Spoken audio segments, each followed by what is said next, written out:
But first, the Economic Freedom Fighters will launch its elections manifesto at Giant Stadium outside Tshwane today. The party will get its chance to tell South Africans what's on offer if it wins the upcoming polls. Our team is out in Soshanguve tracking the story for us. ENCA anchor Thulasizwe Simelane joins us live now. Thulasizwe, a big day for the Red Berets. What can we expect? Well, Nhlanhla, we are live at the Giant Stadium in Soshanguve, where we are anticipating the launch of the Economic Freedom Fighters manifesto for election 2019. The highlight, of course, will be a speech delivered by its leader, Julius Malema, who is expected to speak around 1 p.m. This, of course, there will be a build-up. At this moment, the stadium is empty.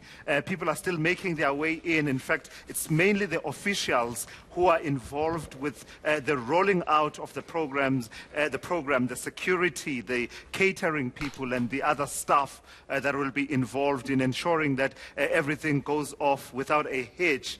Of course, we do have the outlines of what policy entails in the Economic Freedom Fighters. In that, I mean, they've shared with us since their launch in 2013, there are 7 non-negotiable pillars that underpin all policy in the Economic Freedom Fighters, and really the manifesto will have to follow those outlines and give specific programs of what exactly they would do in as far as those are concerned.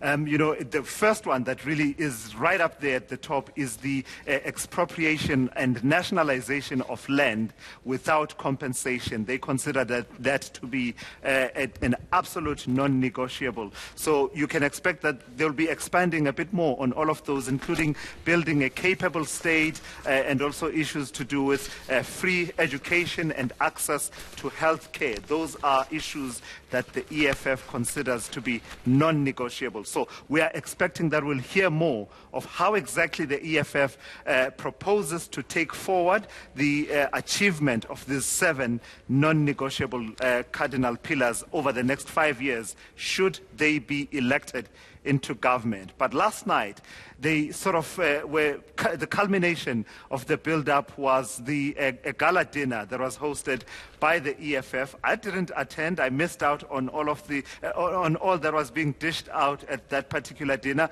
But someone who was in there is my colleague Moloko Moloto, who was there. And Moloko, a lot was dished out, I imagine. I can only imagine what the menu must have been like. But it was also a political menu. And it seems there were a lot of things that Julius Malema had to say that you and I were discussing a bit earlier on. So let's try and go through some of the main highlights. Let's talk firstly about economic policy, because, obviously that's really the focus, the name itself, Economic Freedom Fighters, tells you that the economy is central in its focus. What were some of the highlights that stood out for you from what Julius Malema had to say? Well, Thulasizwe, Julius believes that after this general elections, the EFF will be the governing party. And look, he did not necessarily expand much on the type of economic trajectory they are going to pursue, but he pointed out that their main purpose is to crush what he calls white monopoly capital.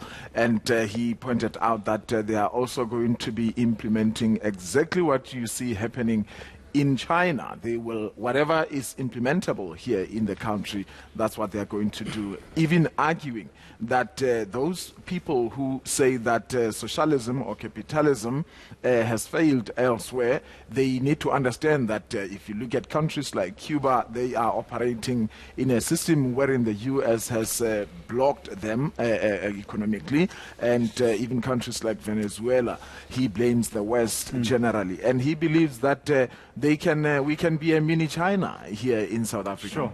And of course, the issues to do with land expropriations, absolute non-negotiable. And I imagine that in his recap of what has happened since their launch, he will be making a big deal out of the fact that Parliament has moved in as far as the amendment of starting the process to amend Section 25 of the Constitution is concerned. He'll probably be taking a lot of credit for pushing that through.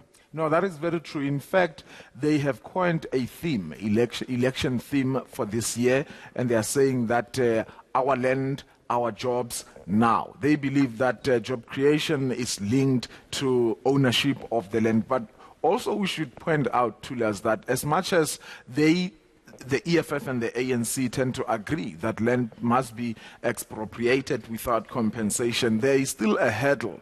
Remember, Parliament will not finalize that decision to amend Section 25 of the Constitution now. That can only happen after the elections, and it will take the two-third majority. So in other words, we know the DA is opposed vehemently to that move. So the outcomes of the elections will determine if the EFF, either the EFF or the ANC, if any of those two parties can get two-third majority or collectively can get one, and the DA happens to increase the numbers. And so this decision to amend Section 25 will not go ahead. Yeah, and that's an interesting thing that you point out, because in terms of once they've agreed on expropriation without compensation, then comes the what next? Is it nationalized, as in all land belongs to the state, as the EFF would rather have it, and have people sort of being given leases to be able to use the land, that are renewable, whereas the ANC in its policy position doesn't believe in that. But let's move swiftly, Mulo, and talk about last year. The EFF dubbed 2018 the year of focusing on healthcare, public healthcare. Now, part of what they're talking about is the issue of education as well. And you are telling me that Julius Malema has some pretty interesting proposals for what should happen with access to free education. Yeah. Look, I mean, the former president, Jacob Zuma, was saying, if you allow me to be a dictator for a day, I will make sure that every child goes to school. So it seems Malema is also, without saying that in words, he's saying, look, every past child must go to school. We must make education free and compulsory. And what's interesting is that he's saying, if a child is not going to school, they must be arrested. And if the child is too young to be arrested, let's arrest the parents, because government is paying teachers, subsidizing education, buying desk, chalk and duster. So everybody must be... There's no excuse. Yeah. But I think as much as he was talking more at the basic education level, the issue of access to education, higher education, is also another important thing. Remember, they've always been saying that let's have free education at that higher level. And of course, the EFF Student Command was centrally involved in some of the protests that we did see over the last few years of fees must fall. Then let's shift focus then and talk about political party funding. Some pretty interesting and perhaps jaw-dropping revelations coming through about, the EFF has come under the spotlight in the last few months about who has helped fund the EFF at various points in its history since its founding. And Julius revealing a little bit last night. Yeah. Look, Malema...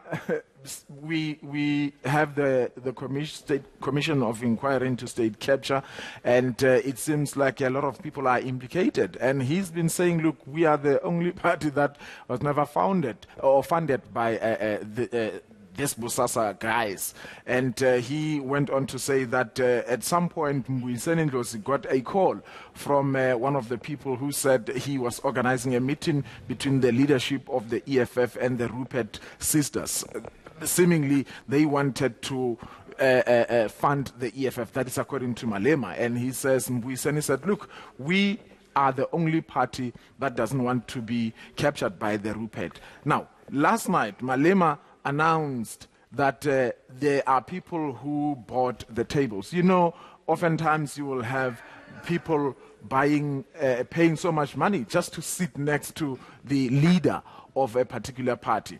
Last night, Telkom paid 1 million rand just so that the leadership of Telkom could sit next according to Julius Malema. Yes, that is what he divulged. And he was saying that simply to beat us as the media so that we're not the ones who say it. And he said, like, you no longer have a scoop. Here, we are divulging.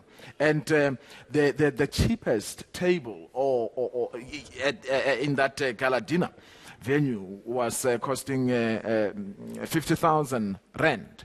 And his argument also was saying, anyone can donate to or support the EFF. And if you support us as the EFF, you can also go and support other political parties. We're not going to be angry with you. But what is interesting is that Tulas, the President Cyril Ramaphosa, signed into law the political party funding bill, which will only come into effect on the 1st of April, wherein institutions of government, public enterprises, and even government departments themselves are not allowed to fund political parties. So I understand that Telkom is not entirely owned by government, but I guess all this will be interesting as we move forward. But also, they are really not expected until the 1st of April, as the IEC CIO Interesting said. dynamics, and they're also not going to divulge you were this telling me funding. also about the funding that they received for supporting them as they were holding their list conferences, where Julius Malema was revealing some details. We'll talk a bit more in just a moment, Muluku. Let's hold it for a moment. Let me take you, shall we say, pitch side with ENCA's Samgele Masego, who is standing by as the build-up continues.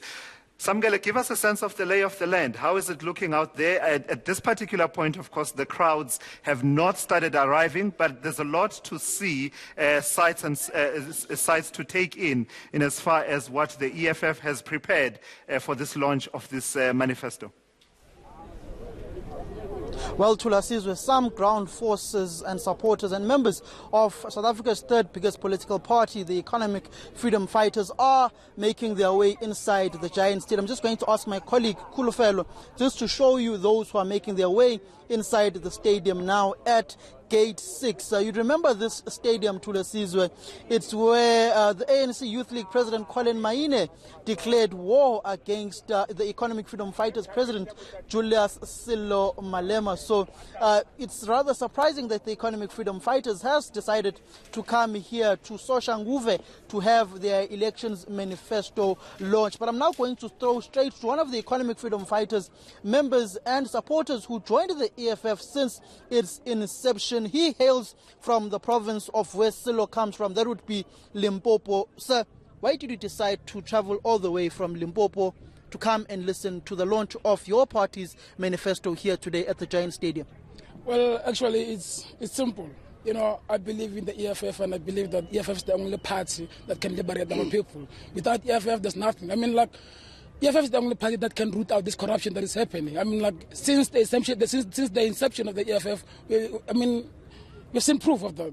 The corruption, I mean, the Zuma corruption and all those things, and then also the land issue. I mean, without EFF, nothing's going to happen. So I believe in the EFF. I believe in its policies. I believe that with EFF, everything is going to be possible. Without EFF, nothing's going to happen.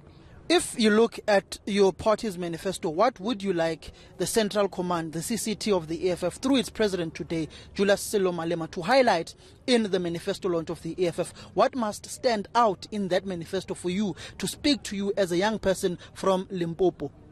You know, I think what's going to stand out is if my president can really highlight the fact that our councillors, you know, they must actually not be self-centered. They must not think for themselves. They must go out there, as the EFF promised that all the EFF councillors, EFF is for the people. So I think if my president can also, you know, just highlight, just emphasize that point of saying to our councillors that, you know what, go out there, don't work for yourself, work for our people. I think that's going to be it. Because the only problem that we're having now is that ANC is just sending out their councillors there to do corruption. That's why everything is just messed up. But then if the councillors can be committed in helping these people, in doing for the people, then I think everything will be possible. Let me just throw to this gentleman here, Thulasizwe, and ask him what is he hoping to hear from the Economic Freedom Fighters manifesto launch, your political party today. What are you hoping to hear from the manifesto? The key factor that I would like to hear, and all South Africans to hear, is that the democracy we are having today is useless because it only benefits only a few politically well connected. If it benefits only a few politically well, then it is useless, it is meaningless. People are very poor out there. There are children who go to bed hungry. We need economic freedom. We demand economic freedom. And mark my words, we're going to achieve it. And How are you going to achieve that economic freedom? The EFF have 7 cardinal pillars which they are not willing to negotiate on. One of the more key important ones is land expropriation without compensation and the nationalization of the mines. Which one speaks to you directly, and which one would you like to be involved in within that particular sector to stimulate the economy and get the people out of poverty? Everything comes from the land. Even the food we eat comes from the land. If you don't have land, you are guaranteed to be a poor man. Land first, the rest will follow. And we demand land, we will use whatever means to achieve that land. Because we are sick and tired, we've been promised lies. We've been fed with lies for 25 years. We are up to here. We are finished to wreck if we don't change. South Africa needs one thing and one thing only, Samkelo. We need change, nothing else. Well, Tula Sizwe, those were some members of the Economic Freedom Fighters who will be inside the stadium listening to the address of the CIC of the Economic Freedom Fighters. That would be fighter and Komeza of the EFF, Julius Silo Malema, as he highlights the EFF's manifesto for this crucial election. And remember the EFF's performance in the local government elections. As we are sitting here and at this dying stadium, the EFF was part of those political parties who joined in a coalition government. Obviously, they weren't part of that coalition. They were voting on an issue-to-issue basis with the Democratic Alliance here in Tshwane, which they snatched away from the governing African National Congress in the province, which basically tells you, Tula Sizwe, that the EFF have positioned themselves as kingmakers in South African politics. Absolutely, Samgele, and that's a really good point for me to wrap up my conversation with Muloko Moloto before we hand back to you in Tlantla in studio. Samgele there mentions the EFF becoming kingmakers in a number of municipalities that were hung municipalities where no party achieved the majority necessary to form a government. I suppose it's appropriate for us, Muloko, to end off our chat on that particular one, because we are in Soshanguve, part of Tshwane, a situation where, Solim Semanga has, under a lot of pressure over the last few months, now resigned as mayor of Tshwane, and, there'll soon be a process to replace him. And last night, Julius Malema having some pretty interesting things to say about Tshwane. No, that is very correct. I mean, the DA has already begun the process to replace Solim Simanga. We know the name of Marlene Fori, who is the MMC of Finance. She's also touted. And also the name of the Speaker, Katlego Matebe, but also Stephen Mokhalapa, who is an MP. And for a long time, he's been a councillor here in Tshwane. So those are some of the people who possibly could become mayors or mayor of Tshwane. Now, remember, here in Tshwane, the EFF are the kingmakers. Forget about the 1%ers. They are really not important at this point in time. It is the ANC, the DA, or the EFF. We're going to get a mayor from either of those 3 political parties. And this is what Julius said last night. He said, look, whether you like it or not, come June, we will be having an EFF mayor in Tshwane. And we will be having EFF MMCs in Johannesburg. Now, he did not give us the details.